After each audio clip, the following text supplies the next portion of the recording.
इस टॉपिक में इस एपिसोड में हम bearing failures causes and remedies पे हम डिस्कस करेंगे। आप देख रहे होंगे बेरिंग का जो एक एपिसोड है, इसमें concept, construction, bearing material, types of load, bearing and bearing clearance, why bearing fails और उसके कॉजेस क्या होते हैं, इस पे हम लोग डिस्कस करेंगे। ये बेरिंग का कंस्ट्रक्शन है। Things roll better than they slide, hence invention of wheel. पहले व्हील था, फिर उसकी धीरे धीरे खोज हुई, फिर उसको छोटे छोटे रोल्स में बदले गए और वो लास्ट में एक बेरिंग में कन्वर्ट हुआ।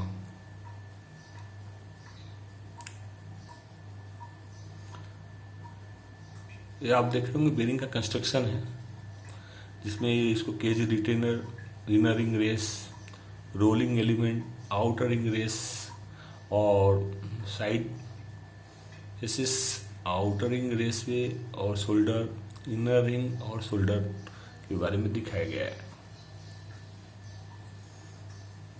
बेरिंग का डाया, इसमें बेरिंग कंस्ट्रक्शंस है, जो सील है, आउटर रिंग है, रोलिंग एलिमेंट है, केज है, इनर रिंग है और सील है। बेरिंग कंस्ट्रक्शन थर्ड में देखेंगे आप, स्पेरिकल रोलर बेरिंग के बारे में दिखाया गया है। W33 होता क्या है आप देख पा रहे होंगे। W33 जो दिखा रहा है एक्चुअली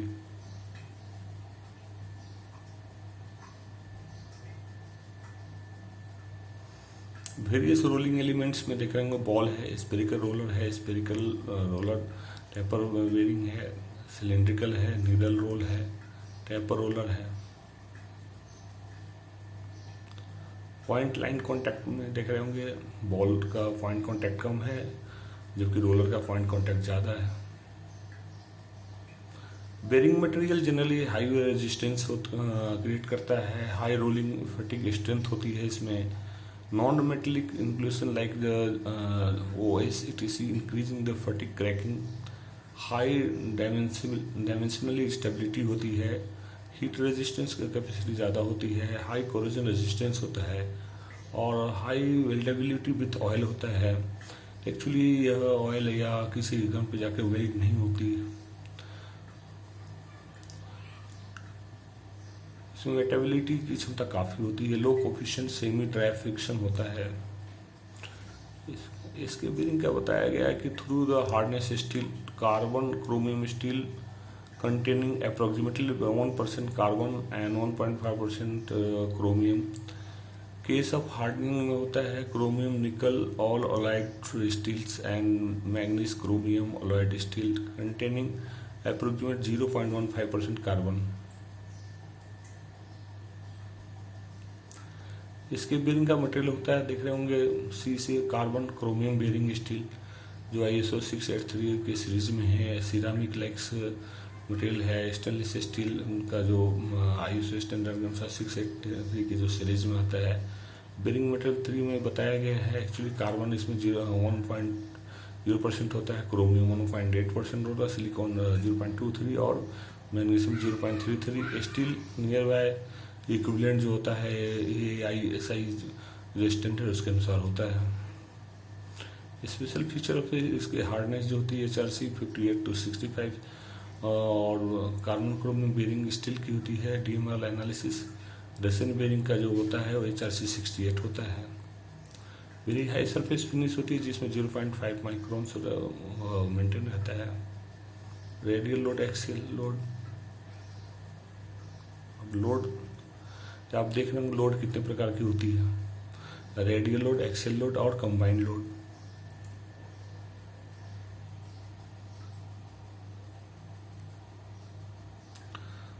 ये एक्सियल और थ्रस्ट लोड के बारे में बता रहा है। ये आपको रेडियल लोड के बारे में दिखाया जा रहा है और ये कंबाइन है, रेडियल और एक्सियल लोड दोनों है। यहाँ पे आप देखेंगे थ्रस्ट लोड लग रहा है, इसलिए टेपर रोलर बेरिंग यूज हो रही है।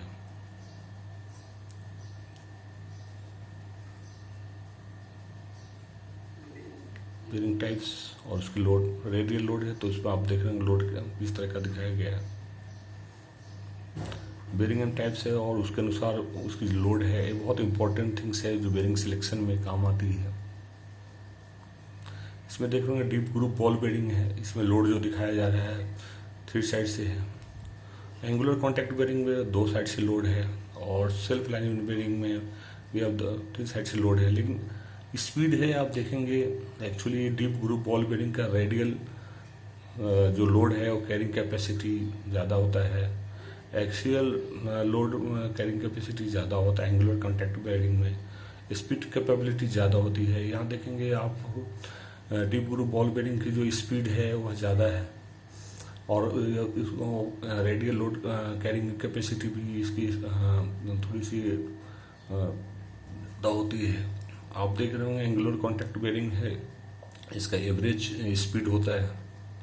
सेल्फ अलाइनमेंट बॉल बेरिंग में आप देख रहे होंगे जो स्पीड इसका जो मीडियम से थोड़ा सा हाई रहता है और ये तो ये मिस अलाइनमेंट को एकोमोडेट कर लेता है।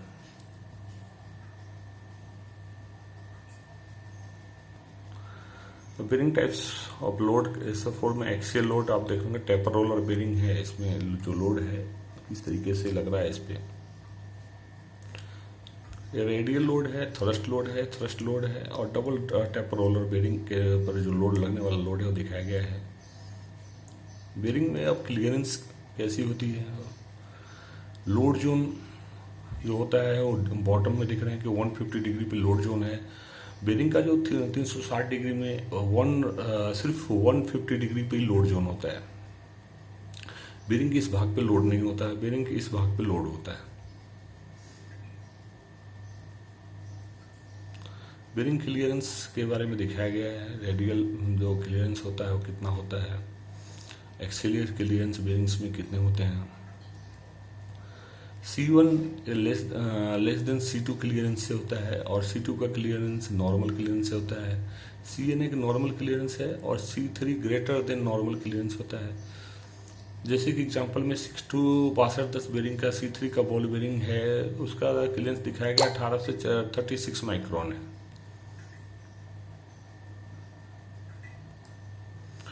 अब एक्सियल इंटरनल क्लियरेंस में दिखाया है जैसे कि A5210 बेरिंग है जिसकी C3 क्लियरेंस है, इसमें 33 to 34 क्लियरेंस दिखाया गया है।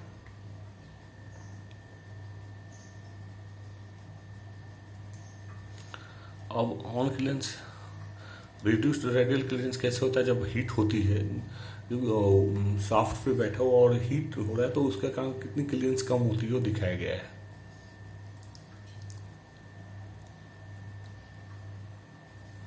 इफेक्ट ऑफ क्लियरेंस क्या क्या होता है,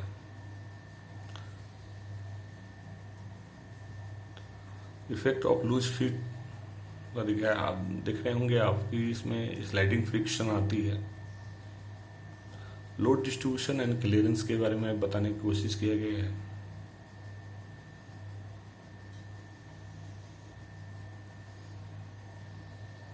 एक्सेसिव क्लियरेंस है, प्रीलोड क्या होता है, effect of clearance on bearing life,